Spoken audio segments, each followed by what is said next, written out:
अमूमन आप देखते होंगे कि परीक्षा परिणाम जब आ जाता है तब साक्षात्कार बच्चों का लिया जाता है, मगर मैंने यह प्रयास किया है कि जो बच्चे 10वीं कक्षा की परीक्षा अभी दे चुके हैं तो उन बच्चों के साक्षात्कार की को लेना मैंने आवश्यक समझा कि इन बच्चों से ज़रा हम लोग जानें कि किस प्रकार इनकी तैयारी कैसी रही और इनका परीक्षा परिणाम वाकई में जो बच्चे मेरे अभी वाम पक्ष में बैठे हुए हैं इन बच्चों का परीक्षा परिणाम बहुत जल्द बेहद ही शानदार आने वाला है। ऐसी माँ सरस्वती भगवती से प्रार्थना भी है और मैंने इनके प्रयास को भी देखा है कि ये बच्चे काफ़ी मेहनत करते थे। तो यह वीडियो सेशन जो आज का है वो उन बच्चों के लिए है जो 10वीं कक्षा में अभी गए हैं। तो उन बच्चों को इन बच्चों ने जो पढ़ाई की है तो ये अपने अनुभवों को आपके बीच में साझा करेंगे कि किस प्रकार इन्होंने अपनी तैयारी की और किस प्रकार इनकी तैयारी परीक्षा में काम आया इनका, और आप इनके अनुभवों को देख करके जान करके समझ करके आप जान पाएंगे कि वाकई में हमें तैयारी अपनी अच्छे ढंग से कैसे करनी चाहिए। सर्वप्रथम तो हम इन तमाम बच्चों से बारी बारी से इनसे रूबरू करवाते हैं कि इनका नाम क्या है। तो बताएं आपका नाम क्या है? सचिन कुमार। आपका नाम? श्याम कुमार। आपका नाम? चंदन कुमार। तो जैसा कि आपने जाना कि हमारे वाम पक्ष में बैठे हुए हैं ये सचिन कुमार है, ये श्याम कुमार है और चंदन कुमार है। बहरहाल 4 ही विद्यार्थी नहीं हैं, मगर बाकी अन्य विद्यार्थी जो हैं सो परीक्षा के बाद कोई दीदी के यहाँ समोसा खाने के लिए गए हुए हैं तो कोई आदि कार्यों में संलिप्त हैं। तो तमाम बच्चे तमाम अपने कार्यों में संलग्न हैं। बहरहाल उनकी व्यस्तता रही, मैंने सभी बच्चों को आमंत्रित किया था कि आप आएँ और साक्षात्कार दें, मगर अधिकाधिक बच्चे जो होते हैं वो गुरु की बातों को समझना आज के बच्चे कुछ एक कमी समझते हैं और जो वाकई में समझते हैं वो ये जानते हैं कि गुरु की क्या कीमत होती है। तो उन बच्चों में से ये हैं जो कि गुरु का आदर सम्मान करना भी आवश्यक समझते हैं, तो ये वो बच्चे हैं। तो प्रथमतः तो मैं इन बच्चों से यह जानना चाहूँगा, जो प्रथमतः सचिन जी से मैं जानना चाहूँगा कि सचिन जी आप बताएं कि कब आपको लगा कि आप वाकई में 10वीं कक्षा में आ गए हैं और कब आपने 10वीं कक्षा की तैयारी अच्छे ढंग से करना शुरू किया? क्या शुरू से किया, क्या आपको शुरू में लगा कि नहीं मैं कर लूँगा? तो आपने कौन से महीने से परीक्षा की तैयारी करना चालू किया, बताएं। आपने कौन से महीने से लगा आपको कि जो परीक्षा की तैयारी करनी जरूरी है?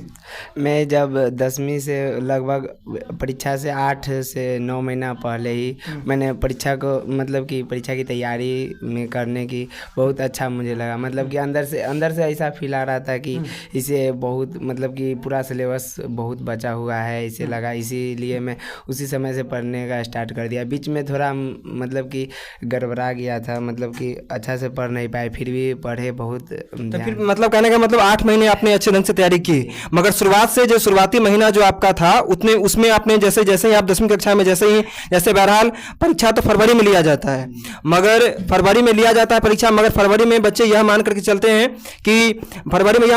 कि परीक्षा जो है सो क्या है, बच्चे परीक्षा यह मान के चलते हैं कि जो मैं अभी 10वीं कक्षा में नहीं गया हूँ। तो आप जब फरवरी में जब आप 9वीं कक्षा में ही थे, बहरहाल आप मार्च में गए होंगे 9वीं कक्षा में, तो आपको क्या लगा कि जब फरवरी में ही हम 10वीं कक्षा में है या फिर फरवरी में आपने यह मानकर नहीं चला कि आप 10वीं कक्षा में हैं?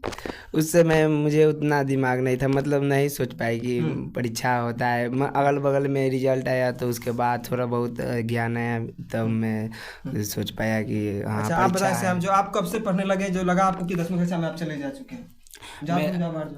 मैं 10वीं कक्षा में जाने के बाद थोड़ा सा सीरियस नहीं ले रहा था, फिर कुछ समय बीता तो मैं सीरियस थोड़ा लेने लगा। जे एग्ज़ाम बहुत बेटर जाता है, 10वीं कक्षा का नंबर मेटर अच्छा आता है तो उसका आगे का भविष्य भी अच्छा होता है। कहने का मतलब आपने यह सोचा कि आगे जब रिजल्ट अच्छा आता है इसके लिए मुझे अच्छे ढंग से तैयारी करनी पड़ेगी, तो इसके लिए आपने शुरुआत से पढ़ा। मतलब कौन से महीने से आपने 10वीं कक्षा की तैयारी चालू कर दी, ताकि ये बात जो है सो जो 10वीं कक्षा की जो परीक्षा देने वाले बच्चे हैं उनके लिए बहुत ही लाभदायक सिद्ध होगा। तो आप बताएं कि आपने कौन से महीने से अपनी परीक्षा की तैयारी अच्छे ढंग से चालू कर दी थी?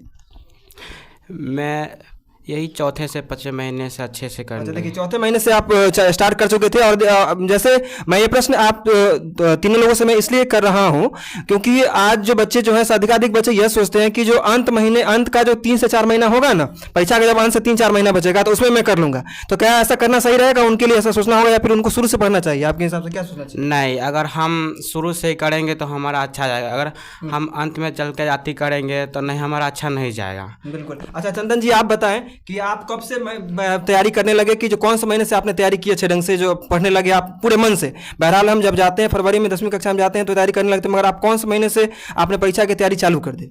अप्रैल महीने से। अप्रैल से? चलिए देखिए, अप्रैल से जैसा कि इन्होंने अपना जीवन का अनुभव बताया कि ये अप्रैल से ही इन्होंने अपनी तैयारी आरंभ कर दी।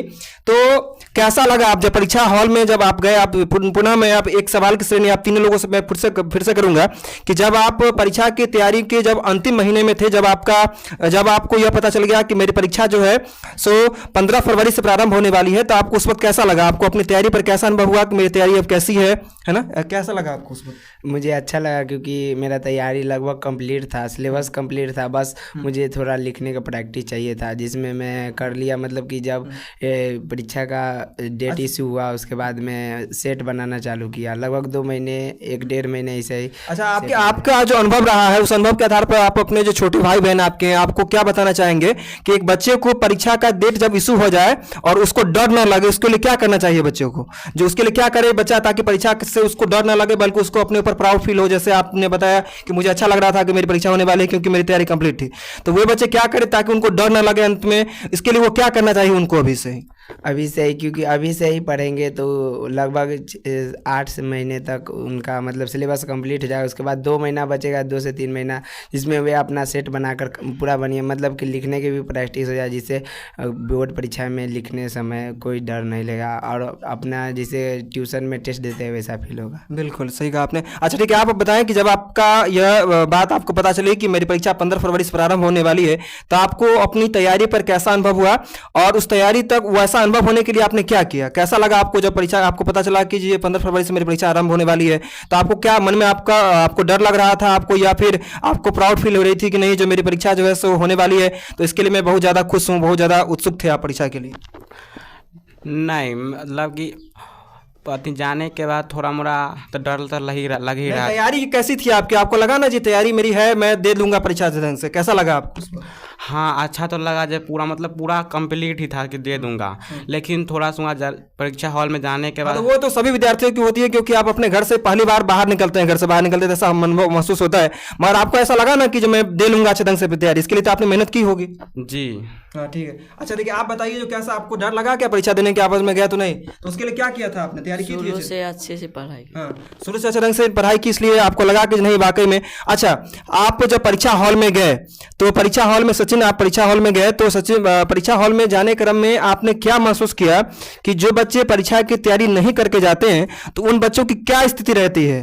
क्या किस प्रकार वो उन बच्चों की स्थिति क्या रहती है और जो बच्चे तैयारी करके जाते हैं उनकी क्या स्थिति रहती है परीक्षा हॉल में? मैंने देखा कि जैसे उतना समय नहीं लगता जितना समय दिया जाता है बोर्ड परीक्षा में लिखने के लिए, उतना समय से पहले ही मैं बना लिया था।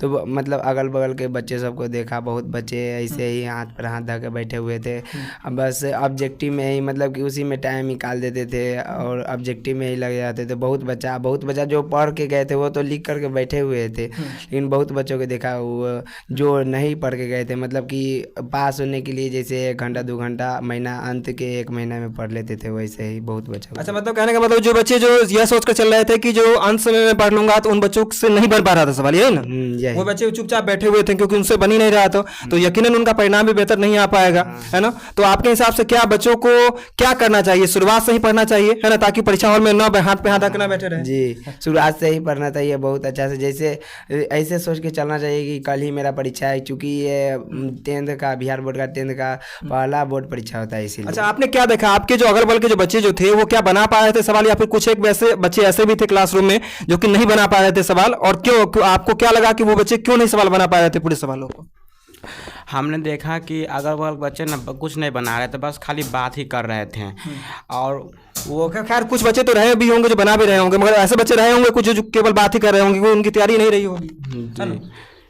तो क्या लगा आपको देख करके, क्यों उनका ऐसा स्थिति रहा होगा कि जो आप बना रहे होंगे उस वक्त में, या फिर कोई और तेज बच्चा बना रहा होगा उस वक्त में, वो बच्चा बैठा रहा होगा, तो उसका क्या कारण हो सकता है? क्योंकि वो सीरियस ही नहीं लिए 10th का एग्जाम। हाँ, तो क्या सीरियस लेने का मतलब यह है जो हम बच्चे तैयारी अच्छे ढंग से करें, तो यदि वही सीरियस होने का मतलब यही होता है। पढ़ने का मतलब यह भी नहीं है कि लगातार हम लोग पढ़ते ही रहे, मगर हाँ परीक्षा को सीरियस लेकर चलना चाहिए, जो कि नहीं आपको ऐसा लगा होगा कि वो बच्चे सीरियस लेकर के नहीं चल रहे होंगे, इसलिए उनकी परीक्षा में उनसे सवाल नहीं बन पा रहे होंगे, यही ना? जी।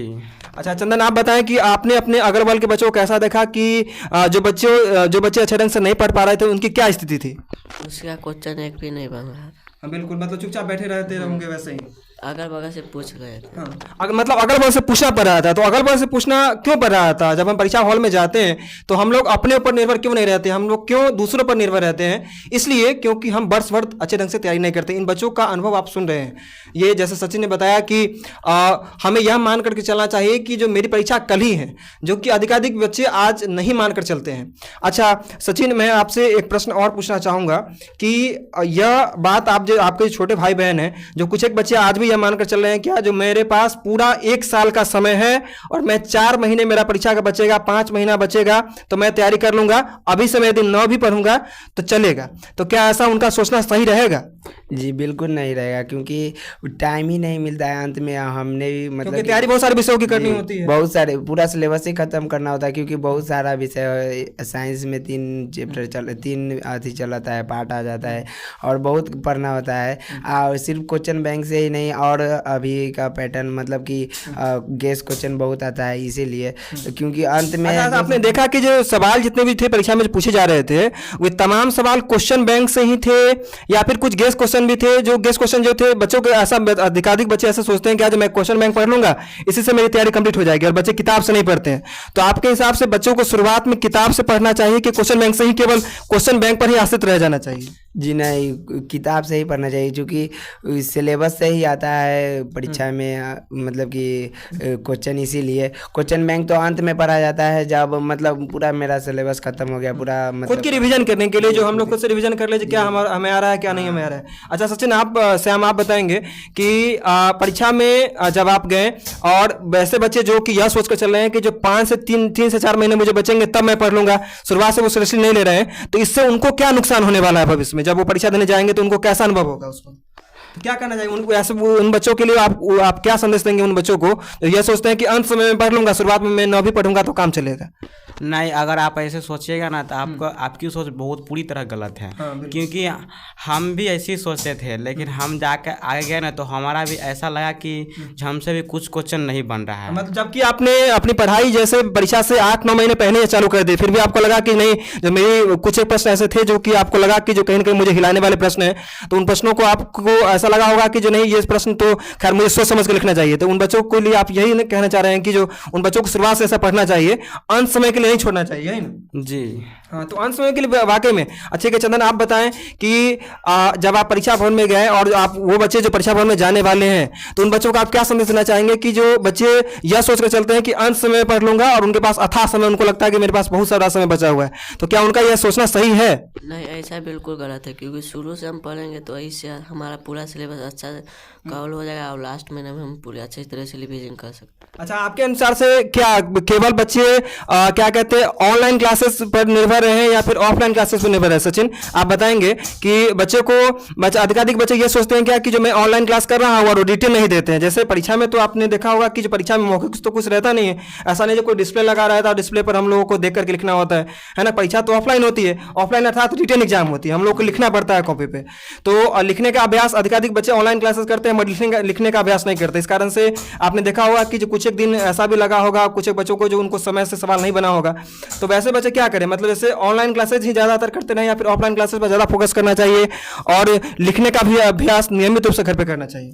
ऑफलाइन ज़्यादातर पढ़ना चाहिए, क्योंकि अपना से पढ़ते सो और दूसरे पर आश्रित रहते हैं वो उसमें बहुत अंतर हो जाता है। उसके बाद अपना से पढ़ते हैं तो लिखते हैं, सेट बनाते हैं, वो सिर्फ मतलब कि वो बताते हैं ऑनलाइन में और अब देखते हैं बस, वो ऑब्जेक्टिव कंप्लीट कर लेते हैं, मतलब अंत में 2 महीना बचता है तो वो मतलब कि उससे मतलब हम लिखने में अच्छा से सशक्त नहीं हो पाते हैं, इसीलिए ऑफलाइन बेस्ट है मेरे हिसाब से। देखिए जैसा कि सचिन ने आपको बताया कि ऑफलाइन पढ़ाई जो होती है, ऑनलाइन पढ़ाई है, ऑनलाइन पढ़ाई ऐसी बात नहीं, ऑनलाइन पढ़ाई की मदद से हम लोग अपने कोचिंग सेंटर में पढ़ते हैं तो केवल हम कोचिंग सेंटर के शिक्षक से ही पढ़ते हैं, बट हम ऑनलाइन जब पढ़ते हैं तो ऑनलाइन के माध्यम से हम विभिन्न राज्यों के अलग अलग गुण वाले शिक्षकों से हम लोगों को रूबरू हम लोग हो पाते हैं और उनसे सीख पाते हैं।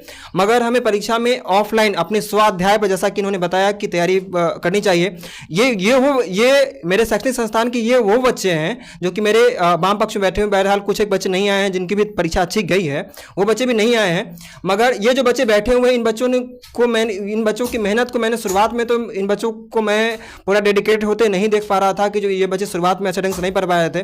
मैं जैसे ही चौथा और पाँचवा महीना जैसे ही गुजरा, इन बच्चों ने काफ़ी मेहनत की। मैंने इनकी मेहनत को काफ़ी करीब से देखा कि ये बच्चे भी ऑफलाइन, जैसे इनके हाथों में फ़ोन आता भी था तो फ़ोन का ही सदुपयोग करते थे। कुछ एक बच्चे मेरे शैक्षणिक संस्थान के ऐसे भी हैं जिन्होंने समय को सदुपयोग करना आवश्यक ही नहीं समझा। मगर इन बच्चों के हाथों में जब फ़ोन भी आता था तो ये बच्चे ऑनलाइन भी जाते थे तो पढ़ते थे, वाकई में पढ़ते थे। मैंने इनकी मेहनत को देखा और ऑफलाइन क्लासेस में भी जो होमवर्क मैं दिया करता था उस होमवर्क को भी कंप्लीट करते थे।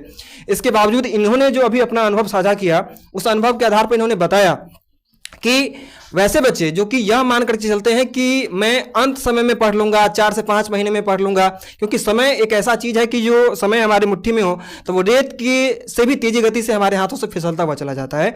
और एक समय ऐसा आता है कि जबकि हमारी परीक्षा नज़दीक आ जाती है और हमारे पास समय नहीं होता है।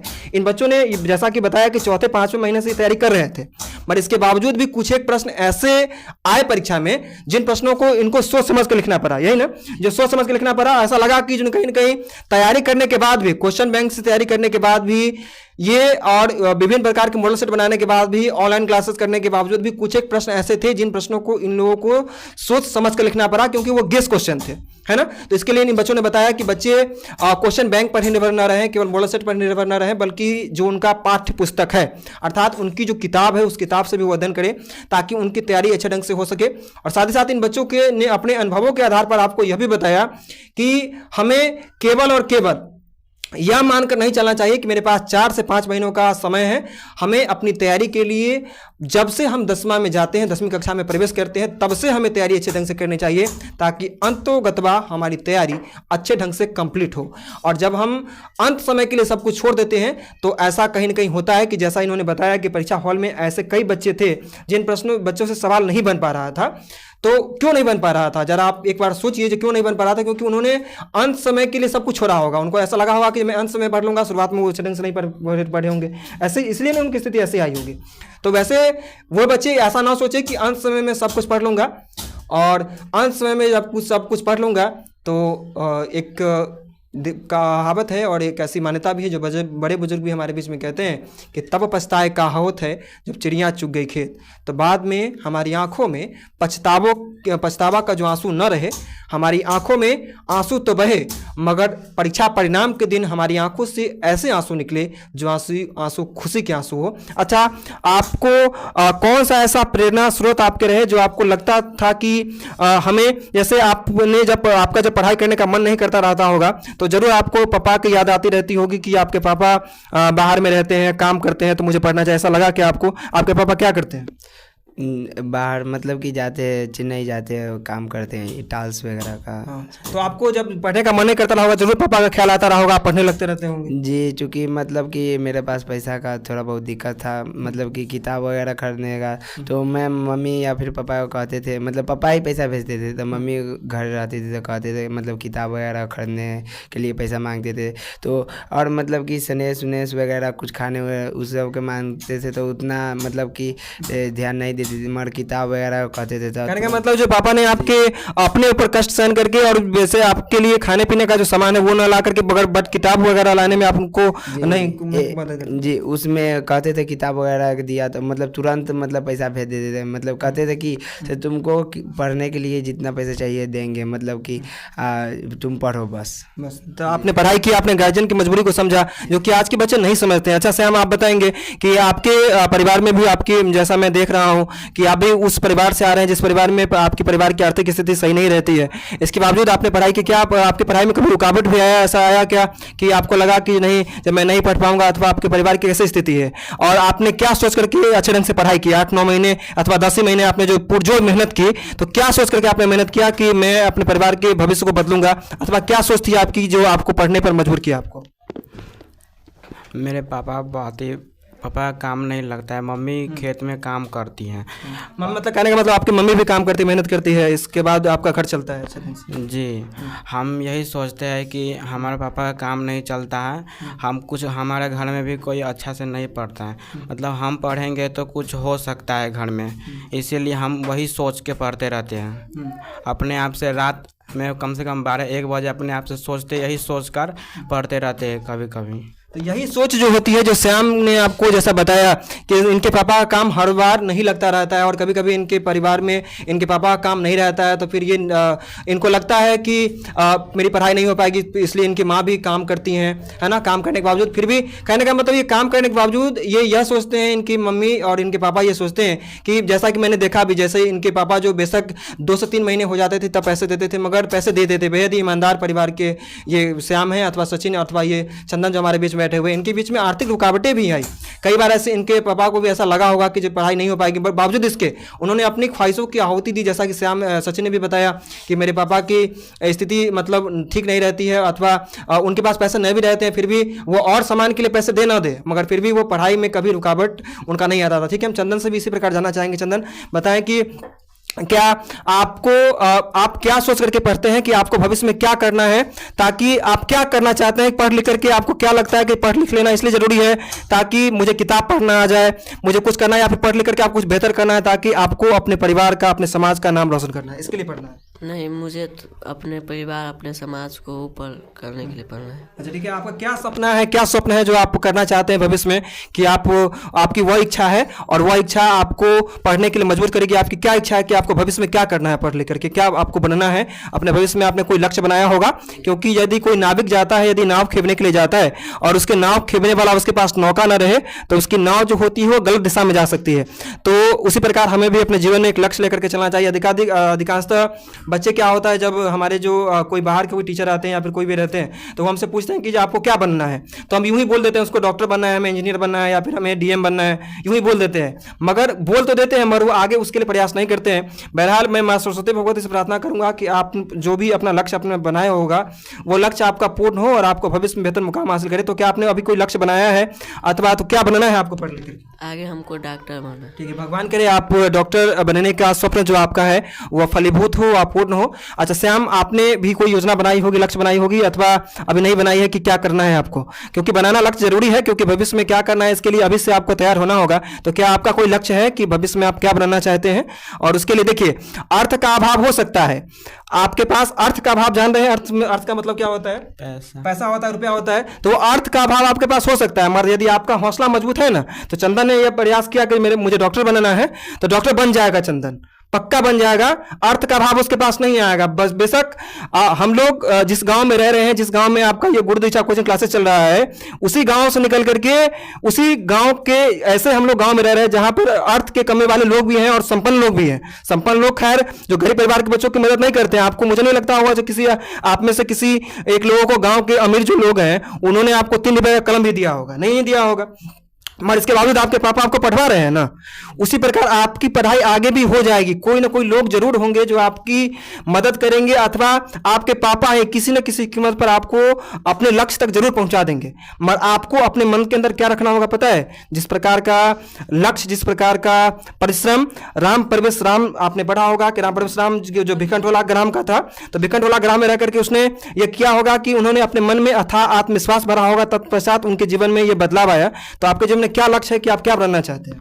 हम यूपीएससी करके आईएएस ऑफिसर बनना चाहते हैं। भगवान करे मां सरस्वती की कृपा हो आपके ऊपर कि आप यूपीएससी के एग्जाम को क्वालिफाई कर पाएं और एक दिन आप हमें हमारे यहीं जिलाधिकारी के रूप में, हमारे जिले के जिलाधिकारी के रूप में, अथवा किसी अन्य जिला में भी आप जिलाधिकारी के रूप में आए तो इसके लिए आप एप्लीकेबल बन पाएं। मां सरस्वती भगवती इसके लिए आपकी कृपा करें। और ये एक बात हमेशा ध्यान में रखिएगा कि जिंदगी में कठिनाइयां आती हैं, अर्थ का अभाव आता है, मगर हमें अपने मन में हौसला का जो दिया है ना वो हमेशा जला कर रखना चाहिए। और निश्चित रूप से उसके लिए मायूस नहीं होइएगा कि जो मेरे पास अर्थ का अभाव है, मुझे अच्छे ढंग से मेरे पास लाइट जला दो थोड़ा, तो हमें अर्थ का अभाव है तो हम कुछ नहीं बेहतर कर सकते हैं। हम लोग बेहतर कर सकते हैं, बशर्ते हमें अपने मन में हौसला का दिया जो है वो हमेशा जला कर रखना चाहिए। अच्छा ठीक है सचिन, इसी प्रकार मैं भी आपसे जानना चाहूंगा कि आप भविष्य में क्या करना चाहते हैं, जो भविष्य में आपकी क्या योजना है, भविष्य में आपने क्या लक्ष्य बनाया है और उसके लिए आप क्या करेंगे?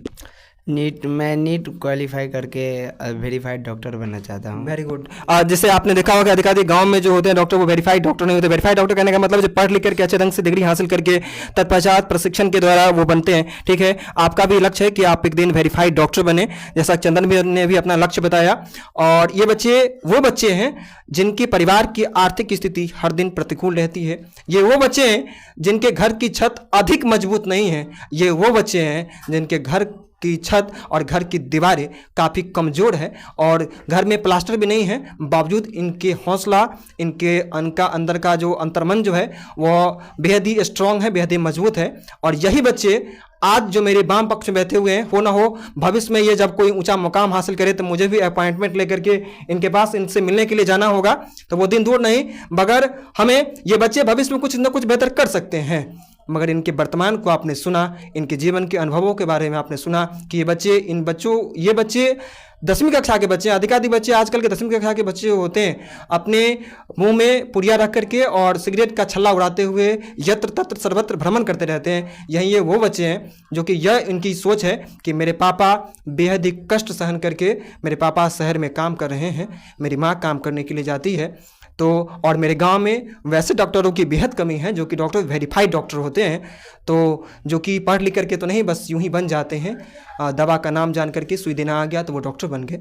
मगर ये वो बच्चे हैं जो कि चाहते हैं कि मैं पढ़ लिख करके, अच्छा पढ़ लिख लीजिएगा, डॉक्टर बन जाइएगा। तो अधिकाधिक बच्चे ऐसे होते हैं जो पढ़ तो लिख लेते हैं, क्योंकि ये जो साक्षात्कार आपका लिया जा रहा है ये हमेशा के लिए YouTube चैनल पर मौजूद रहेगा। जब तक ये YouTube चैनल रहेगा तब तक ये साक्षात्कार रहेगा ही।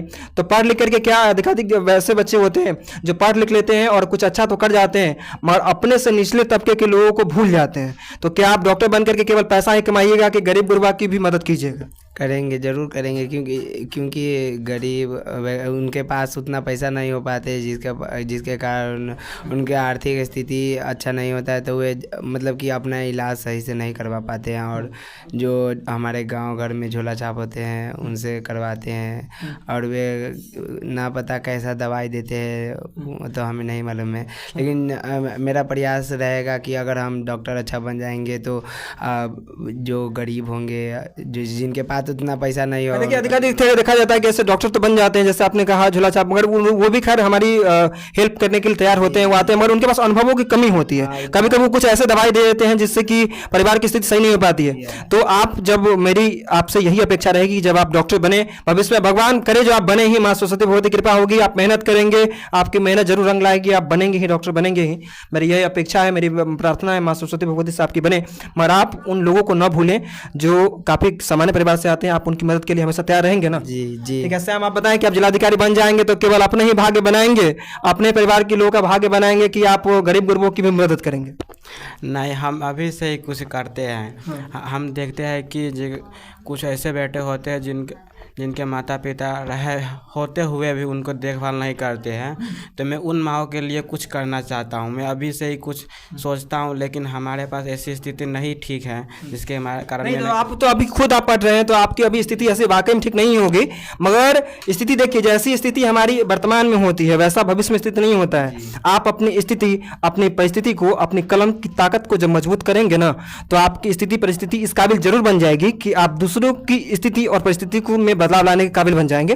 तो वो स्थिति जरूर आएगी, एक न दिन जरूर आएगी। और आपने जैसा कहा, जैसे आपकी सोच है कि आप वैसे बच्चे की जो कि अपने माता पिता को नहीं देख पाते हैं अथवा उनकी स्थिति सही नहीं होती है ना, तो उन बच्चों के लिए भी आपने सोचने का संकल्प लिया है। ये बहुत ही रेयर केस में जो अधिकाधिक बच्चे जो हैं वो ये नहीं सोचते हैं कि जो मुझे अपनी मदद के अलावा दूसरों की मदद करनी चाहिए, तो वो नहीं सोचते हैं। तो नहीं, ये इस चीज़ की कमी होती है, तो वो बच्चे करें। अच्छा चंदन, आप बताएं कि आप जब डॉक्टर बनेंगे तो केवल अपना ही उद्धार करेंगे कि गरीबों का भी उद्धार करेंगे, उनके लिए भी सोचेंगे? नहीं, मेरा एक ही लक्ष्य है, गरीब को सहारा। बिल्कुल, देखिए खुद की भी सहारे के काबिल बनना चाहिए हमें, मगर हमें औरों की भी मदद करनी चाहिए। और मैं यही कहूँगा कि देखिए जब ट्रेन जो होती है ना, जब ट्रेन जब सही रास्तों, जब पटरी पर चलती है तब तक ट्रेन जो है सो अपने मंजिल पर जहाँ तक उसको जाना होता है, जैसे मुजफ्फरपुर से ट्रेन चला, आनंद विहार स्टेशन पर पहुँचना है ना, तो जब वो सही पटरी पर चलते रहेगी, उसका जो चलाने वाला जो चालक जो होगा वो यदि सही ट्रेन पर लेकर के जा रहा है तो उसके सही ट्रैक पर वो ट्रेन जाएगा और अपनी मंजिल तक पहुँच जाएगा। मगर वहीं यदि ट्रेन पटरी से बेपटरी हो जाती है तो ट्रेन जो है सो अपनी मंजिल तक नहीं पहुँच पाती हो और बोगी में क्या लग जाता है, आग लग जाता है। तो उसी प्रकार आपने जो लक्ष्य बनाया है ठीक है, मगर यह रिकॉर्डिंग सेव रहेगा, मगर इस बात को सेव हम अपने मन में भी करना है। और हमें अपनी परीक्षा की तैयारी के लिए, जो भी परीक्षा हमारी तैयारी आगे आने वाली है, उस परीक्षा के लिए हमें अभी से तैयार रहना है, स्ट्रांग रहना है। और जो भी आपने लक्ष्य बनाया है, आप अपने लक्ष्य की ओर अडिग रहें। आप सभी तीनों आदमी से मैं यही कहूँगा कि आप अपनी ज़िंदगी की रफ्तार को सही दिशा में बढ़ाते रहें, और वो दिन दूर नहीं होगा जब आपके हिस्से में खुशियों के अनगिनत खजाने आपके हिस्से में आएंगे। मगर आपको अपने मन में हौसला का जो दिया जो है ना, उसको हमेशा प्रज्वलित करके रखना होगा। एक अखंड दिया होता है जो अधिकांशतः आप देखते होंगे मंदिरों में जलते रहता है, वो दिया बुझता नहीं है। तो उसी प्रकार हमें अपने मन में हौसले का जो दिया जो है उसे जला करके रखना है, और वो दिन दूर नहीं जब हमारे हिस्से में भी खुशियों की चाबी आएगी। और आप लोगों की जो परीक्षा का जो परिणाम आने वाला है ना, जो आप 15 फरवरी से आपने एग्जाम दी थी, वो एग्जाम का समापन हो चुका है। अप्रैल तक 8 अप्रैल तक संभावित शायद तिथि है आने की। तो अप्रैल में अथवा मार्च के अंतिम सप्ताह में रिजल्ट है। जैसा भी रिजल्ट है उस रिजल्ट को स्वीकृत कीजिएगा, आपने जो लक्ष्य बनाया है। और मैं जहाँ तक मैं यह जान पा रहा हूँ कि आपका परीक्षा परिणाम जरूर अच्छा रहने वाला है, अथवा जैसा भी रहे उस परीक्षा परिणाम को स्वीकृत करना है। और 10वीं की परीक्षा जो होती है उसका परिणाम जो होता है वही आखिरी परिणाम नहीं होता है। भविष्य में आपको अनगिनत परीक्षाएं देनी है, उन परीक्षाओं में भी आप बेहतर करेंगे। और माँ सरस्वती भगवती से इतनी प्रार्थना है आप लोगों के लिए, आप तीनों बच्चों के लिए और तमाम बच्चों के लिए जो कि अभी साक्षात्कार में नहीं मौजूद हो पाए, उन बच्चों के लिए भी प्रार्थना है, और बिहार के तमाम बच्चों के लिए प्रार्थना है कि आपका परीक्षा परिणाम जो 10वीं कक्षा का आने वाला है वो स्वर्णिम रहे, सुखद रहे, और आप लोग अपनी परीक्षा परिणाम को प्राप्त करके अपने परिवार की स्थिति और परिस्थिति में बदलाव लाएं। और जैसा भी परिणाम रहे उस परिणाम को स्वीकृत करना है और हमें आगे के लिए प्रयास करना है। और वैसे बच्चे जो कि 10वीं कक्षा की तैयारी कर रहे हैं और प्रवेश कर चुके हैं, अभी बहरहाल अभी 9वीं में ही होंगे आप, मरिया मान कर नहीं चलिए कि मैं 9वीं में ही हूँ, क्योंकि जब तक फाइनल एग्जाम नहीं होती है तब तक हम लोग यह ना मानकर चलते हैं, यह नहीं मानते हैं कि हम लोग 10वीं में चले गए हैं। मगर आप लोगों की परीक्षा अगले वर्ष भी फरवरी में होगी, और अगले साल पैटर्न भी हो सकता है कि पैटर्न में बदलाव आ जाए। इसके लिए संघर्ष आपको इन बच्चों से दोगुना करना होगा। तो उन बच्चों के लिए यही आग्रह है आप लोगों से कि आप लोग अभी से तैयारी अच्छे ढंग से करें। इनके अनुभवों को आपने सुना, इनके लक्ष्य के बारे में सुना कि इन्होंने क्या सोच करके अपने लक्ष्य को निर्धारित किया है, और भगवान करे कि इन बच्चों के लक्ष्य की पूर्ति हो और ये बच्चे भविष्य में ऊंचा मुकाम हासिल करें। आप लोग भी पढ़ते रहें, जो बच्चे पढ़ करके अच्छी तैयारी किए हैं उनका परीक्षा परिणाम भी शानदार रहे। माँ सरस्वती भगवती से यही प्रार्थना करता हूँ। इसी प्रकार इस साक्षात्कार का होता है समापन। धन्यवाद।